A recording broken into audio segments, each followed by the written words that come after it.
Hello, my name is Carla Smith, and I am the EEO and Diversity Counselor for the VA Medical Center in Eastern Oklahoma.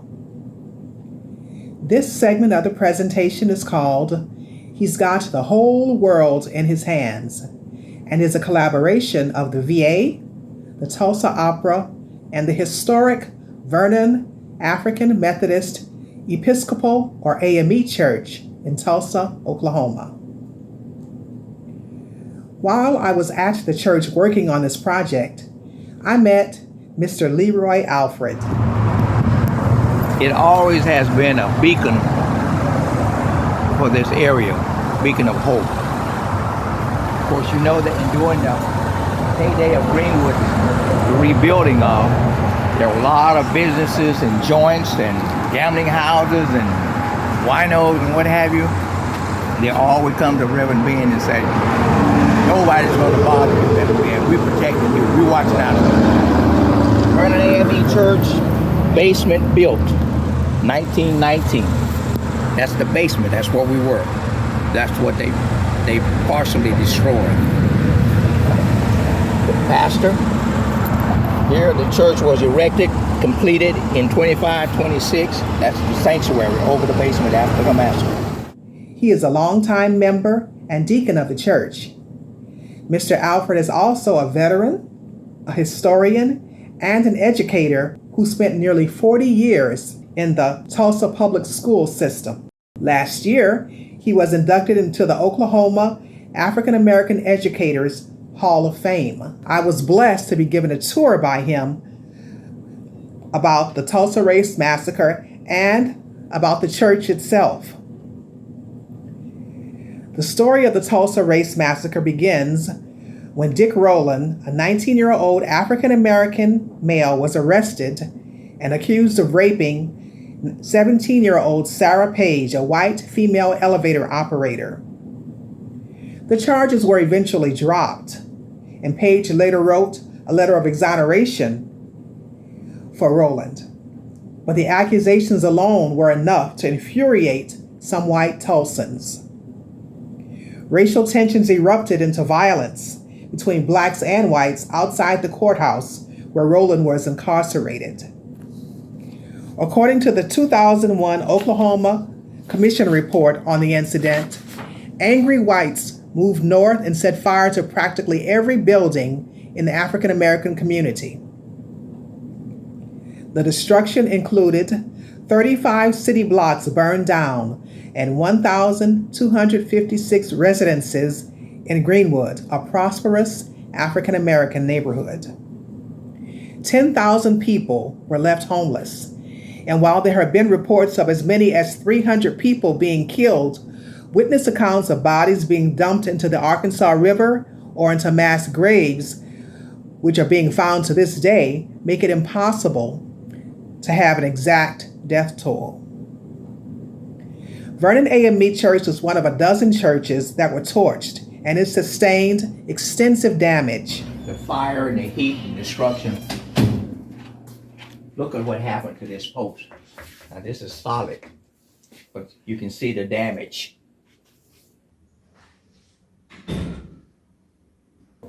Look at this. This is a news article. Nab Negro for attacking girl in elevator. That came out in the paper. So the city of Tulsa and the media sort of incited crowds to gather to lynch or kill Dick Rowland. Dick Rowland was a 19-year-old black kid, if you will, who worked downtown in one of the stores as a shoe shine boy. The store had a restroom at the top floor. He had to use the elevator to get to the restroom on a regular basis. He had to go upstairs from where he worked to get supplies for the store where he worked. So he used that elevator any number of times, knew the young lady that was operating it. And yet she screamed rape and he took off. They later got him, took him back to jail. And of course, the crowd from the media, newspapers. And they can't find any account of this, but one paper said, lynch tonight. No one can find that, not in the records anywhere. So what happened is many of the people in this area, blacks that were military men, gathered their friends and guns and what have you, went down to protect Dick Rowland. The sheriff said, no, we don't need you to help. We don't need your help. We're protecting ourselves. So the crowd began to swell. The blacks were outnumbered. It's only about 20 of them or so. And an argument ensued. Gunshot. Person was shot. And then the blacks retreated to this area. Now, what happened after that is the day before, a gentleman named Harold Taylor, they call him Peg Leg Taylor, he heard about the rumors of lynching the young man. He broke into a hardware store in the area down on the other side of Archer, stole guns and ammunition. So when they retreated back, he went to what they call Sandpike Hill. That's where that OSU sign tower is. He was on that hill, and he and a few guys held off the crowd for 48 hours. Of course, they broke through later on. That next morning, the siren went off, and then gunshots started. So it was all planned and orchestrated. The sheriff and store operators opened their hardware stores and issued guns and ammunition to that crowd. The sheriff deputized the whole crowd to make it so-called legal. So when they came over to shoot, kill, and so forth, they were lawmen, legally or illegally, however you want to look at it. But what they did, in order to kill and burn the homes and so forth, they looted them first, because the people over here, some of the people were prosperous people. And I say that because if you look at this picture, they had 600 businesses. These are some of the merchants. 21 churches, 21 restaurants, 30 grocery stores, 2 movie theaters, 6 private planes, hospital, bank, post office, schools, libraries, law offices. They had their own bus system. So they were prosperous, and so they had nice china, nice silverware, baby grand pianos and what have you in their homes, some of them. So they looted all that and found whatever money they had at that time. People didn't trust banks, and some people don't trust them today. Hid their monies out under the rug, under the mattress, so they looted all that and then burned and killed. I read one book where many of the people woke up that morning on gunfire and they wondered what was going on, and they ran out of the house with their children with their night clothes on and bare feet and ran north. Some went to, what's the town north of here? Glenpool is this way, and this one, Bartlesville, and the other one, I can't think of the other one. And people were picking them up on the road, taking them to their homes and what have you. So that's a part of what happened with Dick Rowland and this whole thing, why it started. But in my opinion, it was all orchestrated because they were envious of how well this area was doing. The money stayed in the area. They went other places and worked, but they came back here and spent the money. It changed hands anywhere from 25 to 35 times. So there were some prosperous people in the area. 6 private airplanes, prosperity. As the tour continued, I learned that many members actually did rebuild, and Leroy shared many other things about the church and Tulsa history. After I finished the tour, I was drawn back to the church kitchen where people fled from their homes for safety during the massacre. Keep in mind, all this is open, right? Big open area. This area here was the kitchen to that open area. The kitchen. Some of the original brick and mortar from the destruction. And of course, I'm sure the stove had to be in this area with this stove pipes going through there. They call it a flue. That's the country boy talking. A flue. And this was an area that they say many people came and hid out during the riot for safety in this one little small area here. I can't imagine how many were in here. I don't know that. But this was the area where many of them hid. When I returned to the kitchen, I was so overwhelmed, I couldn't speak. I couldn't help but think about how they must have felt with all the horrific things going on around them. The fear, the anger, the sadness, their homes being looted and burned down, and their loved ones murdered in front of their very eyes. And the stories of survival, wow, if the walls of this little room could speak, the stories they would tell us. I was getting goosebumps, and before I knew it, I couldn't help myself. I burst into song. Amazing grace, oh, sweet the sound of grace, like me.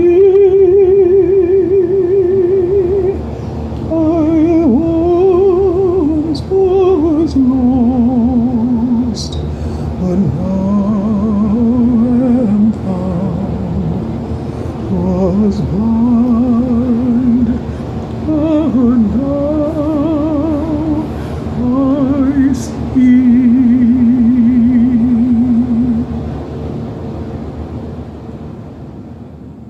The story of the Tulsa Race Massacre is indeed a tragedy, but it's also an inspirational story.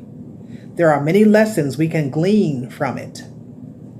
First, I admire the survivors for their tenacity, for their fortitude, and their resilience. Not only did they endure the tragedy, but they also overcame all the opposition they encountered during the rebuilding efforts. The banks refused them. Now, they even had, many of the businesses and homes had insurance on their properties, but the insurance companies refused to pay because it wasn't a riot clause in the insurance policy. So they couldn't get money from the state. They couldn't get money from the city. Nope. They couldn't get money from their own banks from Right. which they put money into. Right. That shows unity and commitment. It shows there's nothing people can't do once they put their minds to something. There's also a lesson in team building. It's called the Book of Redemption. It was put together by the Oklahoma Eagle paper back in those days, and it was, the Eagle caught fire, had a fire in the office, and it nearly burned. It was restored to this Book of Redemption. It's details from 1922 to 1934. Some of the information of the members who donated money to restore the church and to continue to restore it after the massacre, post-21 massacre. And this is some of the original records. Of course, this is the original book from there. This is a duplicate of that. No hands on that. This one we can. Some of the monies that were donated, modest amounts, $2 from this person, 50 cents here, $1 there, and all of that. This is pretty much all that they had to give, but they gave it. And again, this was an ongoing process to build the sanctuary after the massacre. Some people had more money to give and some only had modest amounts. Those that didn't have any money to give brought actual bricks. Soon after the massacre, they rebuilt the church, and over 100 years later, Vernon AME is a mecca of hope and social justice for people all over the world. There's only 2 prayer walls exist in the world. One is in the Middle East. You see that all the time on TV. People come to the prayer wall. This is the second prayer wall exists in the United States of America. There are only two in the world. In spite of everything, the building and the people are still standing and still serving the community. I ain't gonna let nobody turn me around, turn me around, turn me around. I ain't gonna let nobody turn me around. Keep on marching, keep on pushing, marching up to freedom's land. I ain't gonna let nobody turn me around, turn me around, turn me around. I ain't gonna let nobody turn me around. Keep on marching, keep on pushing, walking up to freedom's land. Oh, ooh,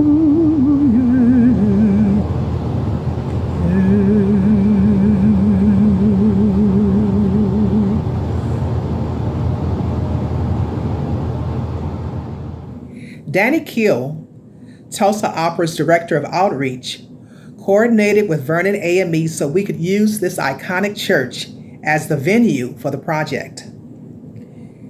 As we met for the rehearsal and recording, we were all so excited and couldn't wait to get to work. It was a great experience. We had lots of fun.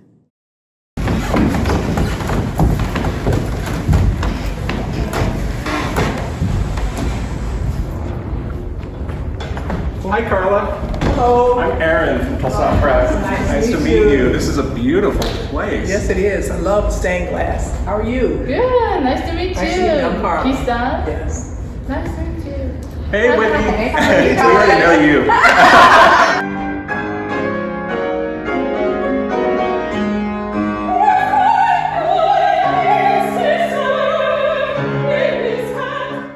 We shared our lives. We shared our ideas. And there was lots and lots of harmony, pun intended.